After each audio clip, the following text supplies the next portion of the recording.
Welcome back sa ating channel. Naging mainit nga sa hindi umano sa mundo ng social media ang ginawa nga na kababalaghan ni Sandro na ito. Well mga kaibinat, banat nga ng manaming netizen na tila sa maamong muka at talagang parang matino naman tignan itong si Sandro na ito.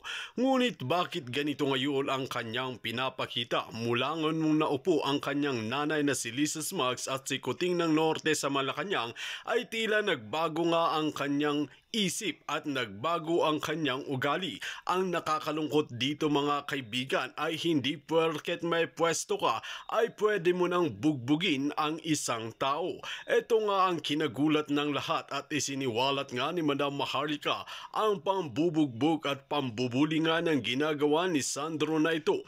Tila hindi nga maiwasan ng maraming netizen na magbigay ng samot-samot reaksyon na tila bakit ganito ang ginawa ni Sandro Marcos. Tila nakakahiya na ang kanilang angkan dahil sinasira na nila ang pangalan na pinaghirapan ni Ferdinand E. Marcos na tila totoo yata ang sinasabi noon ng mga ibang tao na talagang walang kwenta ang mga ito. Tila hindi nga nila maiiwasin na batikusin ang pamilyang Marcos dahil nga sa ginagawang mga kababalaghan ngayon sa bansang Pilipinas at sila pa ang nagiging number 1 na korap na opisyalis dito sa bansang Pilipinas dahil di umano kay Lisa Smugs at talagang pinoprotektahan pa talaga nila ang mga korap na opisyalis na mga politiko na ganib sa kapangyarihan. Kaya naman hindi natin masisisi ang ating mga kababayan na talagang batikusin nga ang pamilya Marcos na ito dahil di umano sa kanilang mga ginagawa. Well mga kaibigan, para nga sa karagdagang impormasyon, panoorin nga natin ang buong video. At kung bago ka lamang sa akin channel, huwag kalimutan i-click ang subscribe button at notification bell para lagi kang updated sa ating mga bagong video. At para sa solid viewers natin dyan, maraming salamat sa walang sawang pagsuporta. Alam lang natin. So pinigil nila, hindi na pa-media para pagtakpan ang kawalang-hiyaan ni Sandro. At ngayon, lumalabas, okay, mismo, ayon sa ating puting ahas sa Senado, ay alam mismo ni Senator Amy Marcos at sinabi niya mismo kay, not kay Sandro, okay, sa mga taong, nasa paligid niya, na so young and so corrupt. So, ano ibig sabihin nito? So, yung mga, ito iba-ibang ano to iba-ibang puting ahas yung nagbibigay sa atin ng information. So, ibig sabihin, hindi totoo. Kasi ako mismo, okay, sinasabi ko sa inyo na si Sandro Marcos ay tumanggap ng Rolex as bribe money coming from Avel Bacudio, yung nag-design na ngayon sa butod ng nanay niya at nagtatay ng barong. Di ba? Former friend ko yan. So kaya nga isinisiwalat ko sa inyo dahil walang kaibigan. Right? Bagong lipunan, you're here. Okay? Yan, welcome, Palangga. Roy. Okay, ito kasi si Gerald gustong pukpukin ng kahoy. But anyway, so sinabi ko sa inyo, couple of, I think, mga nakaraang buwan, na si Sandro ay tumanggap ng Rolex. Pinakita ko na ebidensya sa inyo yung conversation namin. Even si Talakera, si Twebol Salakera, na tumanggap siya ng Rolex galing kay Avel Bacudio na binili dito sa Amerika. Alright? Kasi personal yun eh. Personal knowledge ko yun. Sinabi mismo sa akin yun. So, bakit siya tumatanggap ng bribe galing sa kay Avel? Saan ginamit yung ano na yun? Bakit siya binigyan ng bribe? Kasi magkakasabwat sila sa mga kontrata sa DPWH.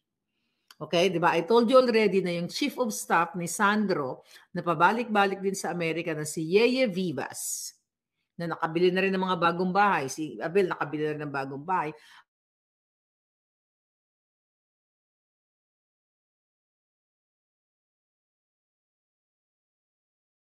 Ang signal ni Inday. Ayan. So, kaya according to Senator Amy Marcos, si Sandro ay so young, yet so corrupt. So, ano gagawin natin dito? So, ang gagawin natin, huwag natin tigilan ng expose. Kaka-expose sa kanila dahil balasubas, binababoy nila ang taong bayan. Yung chief of staff ni Sandro na si Yeye Vivas, na nakasama ko mismo dyan sa Pilipinas, okay, ay ang kasabwat ni Sandro sa mga proyekto na pinagkikitaan nila dyan sa Kongreso. Ibig sabihin, ginagamit ni Sandro ang power ng kanyang nanay na ahas at ang tatay niyang kuting para kumamkam. Hindi nagtatapos ang pangangamkam kay Lisa Ahas. May sariling diskarte itong si Sandro na nambugbog ng kanyang girlfriend. Hindi niya pwedeng pagsinungalingan yan. Dahil maraming nakakita sa kanyang pangbubugbog. Yung mga tao ngayon sa paligid nila ay takot actually. Kasi baka ipagurgur ni Lisa. Takot sila dahil yung iba nakikinabang, yung iba may negosyo. Baka sila ay pagtripan nitong pamilyang ito. By the way, yung mga tao ngayon na nagbi-business sa gobyerno, alam nila, sukang-suka na sila. Sabi nila sa akin, sukang-suka na sila pero yung negosyo nila ayaw nilang mapagtripan ni Lisa. Kasi nga 'di ba, pag napagtripan ka kahit wala kang gagawin, tatamnan ka niya ng kaso. So kaya power tripper, power abuser talaga itong not only itong si Kuting, kasama na yung kanyang anak ngayon na napakaganda ng training ground. Kasi ang training ground yan is si Martin Tambaloslos. Naalala nyo dati, in-interview ko yung honghang na yan. Okay? Nag-train yan kay Martin Romualdez na kung saan sabwat din sa mga negosyong smuggling, pogo, lahat. So ito po yung sinasabi ko sa inyo, itinataya ko ngayong alindog ko dito. Ito yung larawan sa likod ng mga jejemon na gobyernong mafia at sindikato. Nambubugbog si Lisa Smugs, 'di ba? Sinapak yung asawa niya. O, 'di ba? Talaga may pinagmanahan. Then si Sandro sinapak o binugbog ang kanyang ex na jowa. So yung mga nakakita during the campaign, na-shock. Pero ang ginawa nila, hindi nila muna talagang kinover up nila, walang nagsalita kasi baka masira ang kandidatura ni Kuting ng Norte. Okay? Hi dear Maharlika, at last nakaabot ako sa alindog mo, sabi ni The Vision 2030. Sino kaya ang mga kasabwat niyan? Dapat sisentahin. Okay. Ngayon, mga palangga, yan ang kwento. At actually, hindi lang yan ginagawa nila. Naalala ninyo, okay, tapusin muna natin si Sandro. Okay? Nakita mo siya ang may pasimuno ng ano na yan, kunyari, pasimuno ng Maharlika Fund na yan, na ano ngayon, di ba? Naka-hold yan. Dahil sa kapalpakan ng mga hinayupak na yan, minadali yan para isama sa kanyang, sa tatay niya. Okay? Okay? Ayan. Kasi nagsama, yan ang modelo, right? Yung tatay niya, pasensya na mayroong may mga pumapasok na message galing sa Malacanang, mga puting ahas. Alright? Nabasa lang natin, baka importante, baka pwede nating i-add sa ating chika boom boom o mukha nga. Okay, sige, basahin natin mamaya. Alright. So, yung ginagawa ng gobyernong ito, magsimula sa anak, sa kaduluduluhan ng angka nila, okay, lahat ng mga, especially yung Romualdez, kasi ang balita ko dyan sa mga taga Ilocos dyan, mga palangga natin dyan, ay hindi balita, ay ginigipit din ni Kuting at ni Lisa Smugs yung mga Edralin Marcos dito sa estate ni estate ni Marcos Sr. So, family feud nga. Kaya naman, ayon sa puting ahas, galit na galit si Senator Aimee dito kay Sandro dahil bata pa mga magnanakaw na, kawatan na. Yun ang sabi niya. Okay? So, train na train ng kanyang nanay. Kasi nga, inahanda siya for 2034. Right? So, watching from Hong Kong, si Juanito. So, ngayon, mga kaibigan, okay. Alison. Ano pong update dun sa pera, na ibalik na ba? Hindi pa nababalik, Jeremy, hindi pa na, well, nandiyan na daw sa ano, sa Treasury Department. Tignan natin kung nandiyan diyan. Okay, kung nandiyan diyan pa nga sa Treasury Department, pero tignan mo 'di ba, yung ginawa nila diyan sa Maharlika Fund na 'yan, na minadali nila para dun sa ano ni Kuting sa state of nothing achieved. So ngayon yan ang nangyayari. Bawat pagkakataon na pwede ni Sandro pagkakitaan sa pamamagitan ng chief of staff niya at kasama si Avel na kumikita na rin sa kanilang mga hindi lang damit ang tinatahi nila. 'Di ba? Hindi lang damit, pati kalsada tinatahi ni Avel at nagkakapera sila sa pakikipagsabuatan niya kay Yeye Vivas. Rolex ba naman ang regalo kay ano, kung tutusin payat 'yon. 'Di ba ang regalo kay Sandro? Nakita niyo kung gaano kaganid ng pamilyang ito. Kailangan niyo lang ma-master, maisabuhay, maisaisip, okay, kung gaano kawalang hiya ang Kuting at Ahas administration.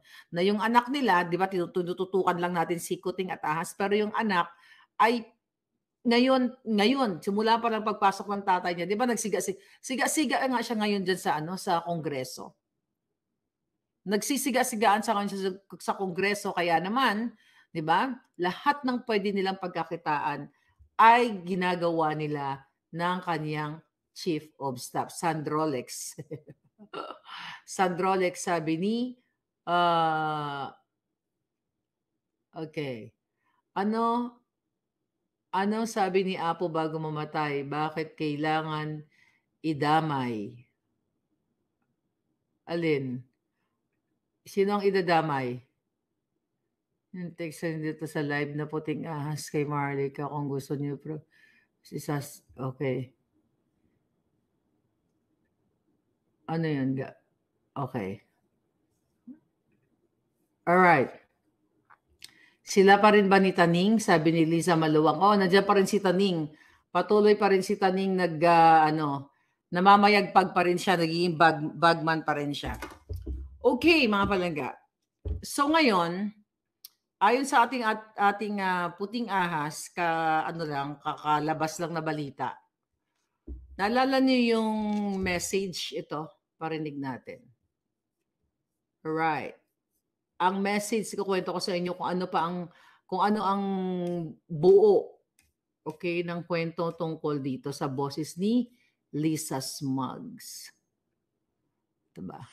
Liz, hi. Sorry to bother you, but I just got a call from Thor, and they're a bit concerned because they've gotten an order daw that the chief of ISAP is supposed to be changed by Tuesday, and there are people that are out to do some extraction.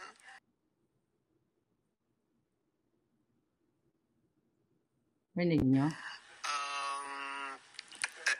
If it's possible to just keep the ISAP as is daw para hindi magulo yung extraction kasi 2 weeks pa yata or something like that. Okay, narinig nyo yun?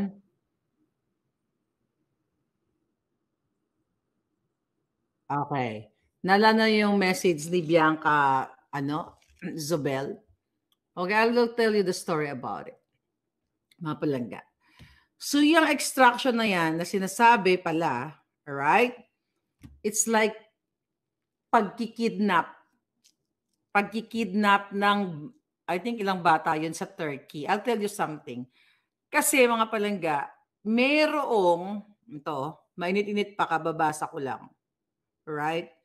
Ayon sa ating puting ahas, yung extraction na sinasabi ni Bianca Zobel ay yan yung pagdukot o pagkuha sa mga anak, okay, ng kaibigan ni Kuting na nagngangalang Francis Chua. Sino si Francis Chua? Siya ay kaibigan ni Tambaluslos, bata ni Tambaluslos, at isang kontraktor na inawardan din ng kontrata dyan sa Tacloban Airport. Okay, ulitin natin. Okay? Si Francis Chua na nakakuha ng kontrata dyan sa Tacloban Airport At kasabwat din dito, ayon sa Puting Ahas, si Congressman Zaldico na chair ng Appropriations Committee. So si Tambaloslos, si Zaldico, si Lisa Smuggs ay kaibigan nila, kasama si Kuting, itong si Francis Chua na ito, nakasama din ni Kuting ito sa Polboronic session. So ano nangyari doon? Yung pala mga kaibigan, okay? Itong si Francis Chua at ang kanyang asawa, yung kanyang misis, ay naghiwalay, okay? Balikan ang ano natin, intindihin natin. Si Francis Chua may asawa, naghiwalay sila. At si misis pumunta ng Turkey. Dinala ang kanyang mga anak. Dahil ba't sila naghiwalay? Dahil yung kanyang asawang si Francis Chua ay madalas lango sa pulburon. Alak, lahat kasesyon niya ngayon itong sila Kuting. So anong ginawa dito? Ano yung sinasabi ni Bianca Zobel, 'di ba? Sabi niya, "Hi Liz," sabi niya, "I just got a call from Thor." Sino si Thor? Okay? Ito si Thor. Para maintindihan niyo yung mga bagong pasok dito. Okay, si Thor. Okay, where is Thor? Hanapin natin si Thor. Thor. Okay?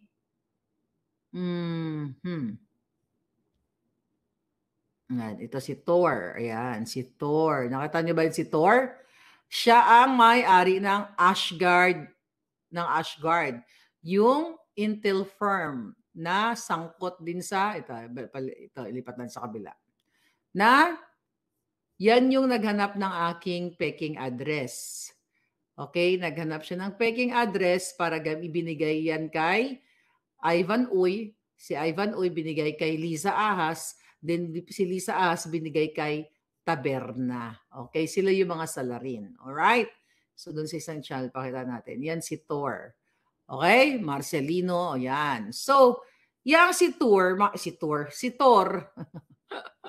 Yang si Thor mga palangga, ang ibig sabihin, sabi ni Bianca Zobel, "I just got a call from Thor." Okay? And they're a bit concerned daw because they've gotten an order that the chief of ISAF is supposed to be changed by Tuesday. Okay? Si Thor, nag-aalala. Yung pinakita ko, mamaya maintindihan yung istorya. Nag-aalala siya kasi papalitan na ang chief ng ISAF. Remember that? Yung may naglagay ng video-video si Lisa na hindi daw siya nakikialam sa appointment. Nalala niyo yon? So yun magkakarugtong yung moment na yon. Okay, sabi ni Bianca Zobel, sabi niya, "And there are people that are out to do some extraction. If it's possible to just keep the ISAF as is daw." Sabi ganon. So, may mga nakaredy niya, there are people out already, right? To do some extraction. Gamitan by force ang mga bata para maibalik sa Pilipinas. See? Para kidnapping na rin to. Di ba? Forced eh. Okay, tuloy natin ang sabi ni Bianca Zobel, there are out to do some extraction. If it's possible to just keep the ISAF as if daw para hindi magulo yung extraction. Kasi 2 weeks pa yata. Okay? Tapos sabi niya, just call Thor. So, ang ibig sabihin palangga, ayaw nila papalitan itong ISAF muna, ang chief muna, maintain muna for 2 weeks kasi ang papalit nun is si Marceliano Teofilo, okay. So siya si Teofilo ayaw niya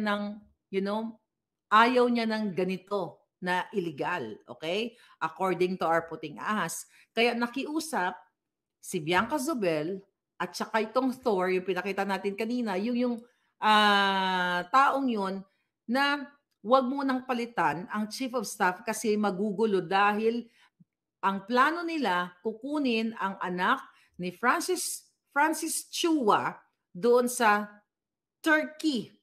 Kasi nga 'di ba nag-away yung mag-asawa, naghiwalay. So ang babae tumakas, lumipad, tumakas, nagtago doon. I don't know kung paano ba siya, tumakas ba siya, tumakbo ba siya. But anyway, pumunta siya sa Turkey. Umalis siya ng Pilipinas para nga layasan itong Francis Chua na ito na kaklase ni Kuting sa Pulburon at kaklase ni Tambaluslos, kaklase ni Lisa, kaklase ni Zaldico sa pangangamkam. Okay? Sa pagbibigay ng mga kontrata para kumita silang lahat. Alright? So ngayon mga palangga, itong Francis Chua na to, remember that Avengers, okay, na ginagamit ni Lisa, ito yung mga grupo nila. Ito yung code name nila, group nila. Oh, kasama ngayon yan, yung intel firm na yan na si Thor. Okay, si Thor at yung mga tiwaling opisyal ng ISAF na pupunta sila sa Turkey para isagawa yung unofficial extraction. Ibig sabihin, mga palangga, supposedly, pag may mga ganong mga case, di ba, na yung mga ganyang bata, dinala ng nanay or something, may legal process yan. Idadaan mo sa between two countries. Pero dahil nga, during that time, dapat papalitan na yung chief of staff ng ISAF, okay? Ng chief ng ISAF.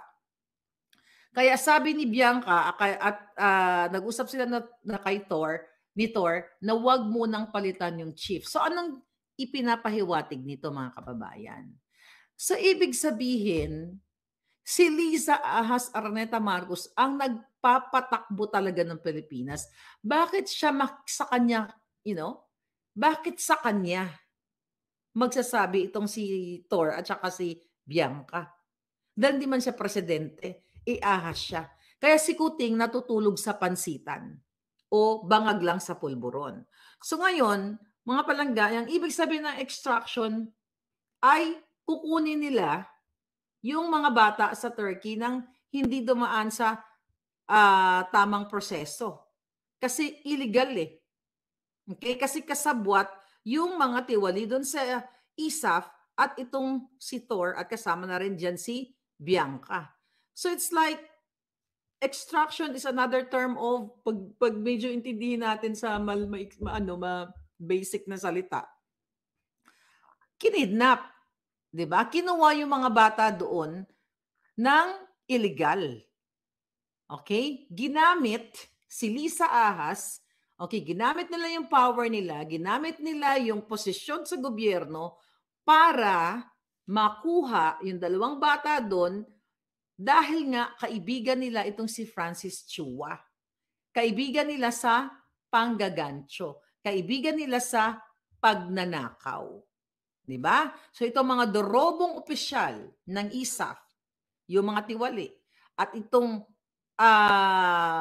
Thor, okay, yung Ashgard, na intel firm na hinahire ni Lisa yan para manggipit ng tao katulad ngayon sa akin, at hinire din nila yan, nila Ivan Uy, para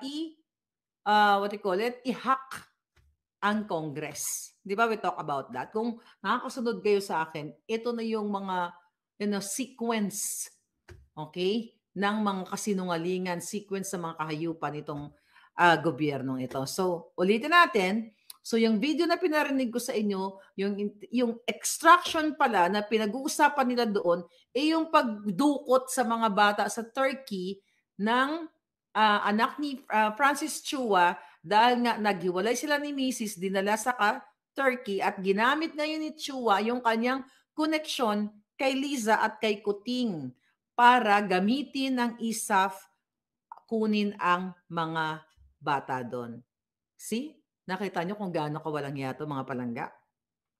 Kaya nga humihingi based on sa pinarinig ko ka ng boses sa inyo, kaya humihingi ng palugit itong si Bianca ng dalawang linggo, 'di ba? Kasi nga yung papalit na si Teofilo ay hindi sang-ayon sa ganitong klaseng extraction or illegal na mga sistema na gagawin ni Lisa, ni Bianca at ni Thor. Good luck, Philippines. Okay? Napakaaga para magsisigaw-sigaw ako, pero ganito po kahayop. Sabi ko sa inyo, ganito ka sindikato ang ginagawa ni Liza Ahas. Nakita ninyo? More on si Liza Ahas Araneta Smugs.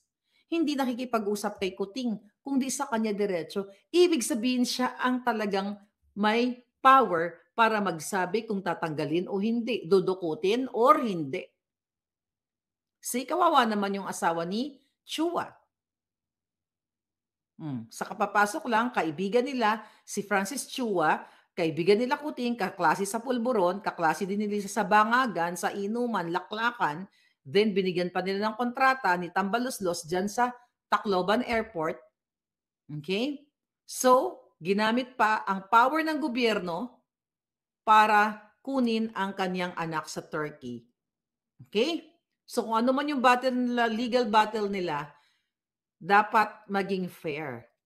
'Di ba? Siyempre may karapatan din yung nanay nun. Nagkaaway sila, may karapatan siya. Kung maliliit pa yung mga bata, definitely maliliit pa kasi nasa 40-ish lang yung si Chua. So bata pa yung mga anak niya. You know? So ginagamit nila yung power, ginagamit ni Lisa pati sa pangdurukot ng mga bata. I hope. Pero sa sistema kasi ngayon pwede nilang baliktarin. Kaya kawawa din tong asawa ni Chua. Nakikita niyo mga kababayan? So ito yung sistema sa atin. Ito yung ginagawa ni Lisa, ni Kuting, ni Marcos Jr. Diyan na binababoy nila kayo. Binababoy nila ang mga taong like katulad nitong Mrs. ni Chua. Anong kalaban-laban nun? You know what? I'll tell you something. Meron akong kaibigan dito. Hindi ko na muna babanggit yung pangalan para hindi tayo magkakasamot-sari. Naanakan siya ng politiko, 2 yung anak niya. Okay? Ganito ka power tripper sa atin. Okay? So, dinala niya yung anak niya doon sa Amerika, mga in early 2000. Alright? Dinala yung mga anak niya sa Amerika. So, to cut the story short, nakarating sila ng airport. Okay?